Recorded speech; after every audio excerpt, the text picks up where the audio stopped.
सरपंच या नात्याने उपसरपंच, ग्रामपंचायत नंतर वाशेवाडी या भिंतीची पाहणी करण्याकरता आलो.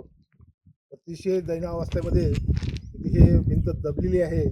त्याच्यावरून सिद्ध होते किती दर्जेदार बांधकाम या विभागानं केलं आहे त्याची प्रतिक्रिया सगळ्यांसमक्ष दिसते आहे. परंतु मी वारंवार लेखी आणि तोंडीसुद्धा त्याची वारंवार शासन प्रतिनिधींना सांगितलं की ते काम अतिशय निष्कृत दर्जाचं होत आहे. याची पिचिंग झाली नाही, दबाई झाली नाही, नुसतं मुरुम जो टाकला तो योग्य प्रती झाला नाही, टाकला नाही. कारण या प्रयोगशाळेत जी मुरुमाची चाचणी केली ती म्हणजे ह्या योग्य प्रकारचा मुरुम नाही असं पत्रसुद्धा आपल्याकडे आहे, त्याचा पुरावा आहे.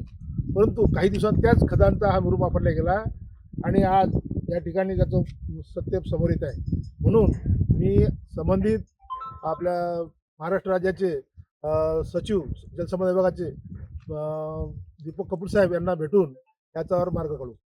धन्यवाद.